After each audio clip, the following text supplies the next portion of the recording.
taught in every classroom in America.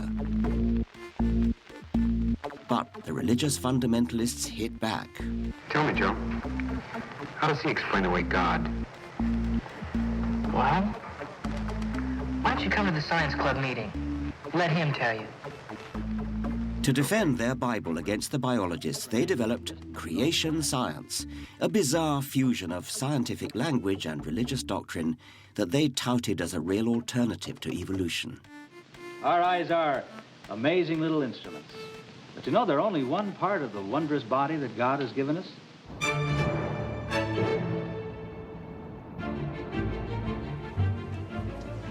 I worry that this is brainwashing, not science. And I've felt compelled to take a stand. 40th floor. My book, The God Delusion, has put me firmly in the front line in the battle between religion and reason. Can I sign in, Richard Dawkins? Hello, hello. I'm one of your biggest fans. Can I speak to the #1 British intellectual? I've read all your books. Have you? That's very kind. Thank you. Do. Can I touch the hem of your gown? The most powerful nation on earth is polarized. At this conference of atheists, I'm treated almost like a rock star. But there are sections of American society that would happily lynch me. Are you religious at all? I mean, do you pray? No, of course not. You're not. You're not religious at all. Do I look religious? I hope you die slowly and you burn in hell, you damned blasphemy. And you should realize that your entire life has been a delusion and that right now your destiny is all up, atheist. Go yourself. You, sir, are an absolute ass. Your feigned intelligence is nothing more than the fart of God. You suck. Go burn in hell. Satan will enjoy torturing you. Christian living for God. There is a God, her created all of us. The only one who is blinded are the unsaved and stubborn. Everything Darwin said is wrong and evolution has never been proven and nothing is evolving now. The Bible is the best book. Nothing even comes close to its accuracy, and if you think God's judgment is bad, the devil has worse in store for all unbelievers. No punctuation at all in that one. Doesn't scare me. I mean, I rather pity these people. They react in a way that sounds defensive and actually really rather pathetic. Ha-ha, you dumbass. I hope you get hit by a church van tonight and you die slowly.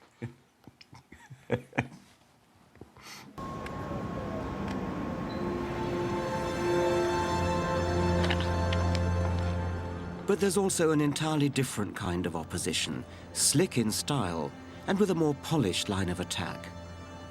Wendy Wright is president of Concerned Women for America. Wendy Wright. Yeah. She represents 500,000 evangelical women concerned about issues ranging from lesbians on TV to poor old Darwin.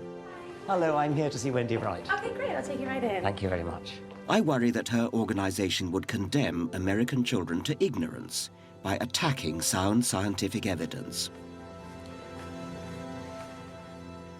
Why is it so important to you that people not believe in a creator? No, that's not the point. I mean, the point is that as a scientist, I'm concerned that children in American schools and in schools elsewhere should be exposed to the evidence and allowed to make up their minds about the evidence. And we completely agree. In fact, that's why the challenge in America, whenever this debate comes up, is teach the controversy, teach the evidence. Because as it is now, in many cases, school children are only being taught about evolution. They're not being taught about the frauds in evolution and the lack of evidence in evolution. So it's actually us who are arguing for teaching all the evidence, not just the ones that are favorable to evolutionists. Well, you could say which controversy. I mean, Teach the controversy. Sounds wonderful, doesn't it? And it would be if it was a controversy between equally valid points of view. But it isn't. I doubt if Wendy Wright would teach the controversy about the Earth being flat, because the evidence for the Earth being a sphere is so massive.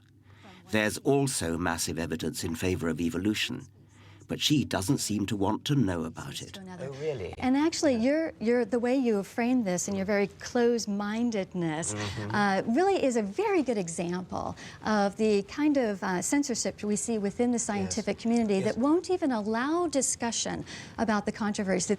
If evolution had occurred, then surely whether it's going from birds to mammals or even beyond that, surely there'd be at least one There's a evidence. massive amount of evidence. I'm sorry, but you people keep repeating that like a kind of mantra because you just listen to each other. I mean, if only you would just open your eyes and look at the evidence. Show it to me.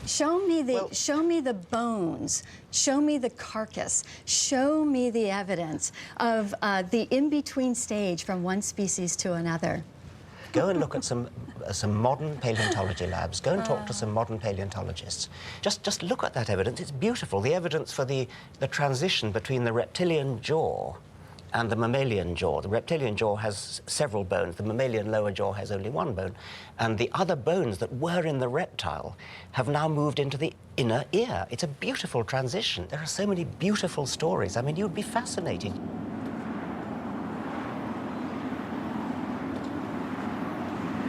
So, is there evidence for evolution or isn't there? Let me show you.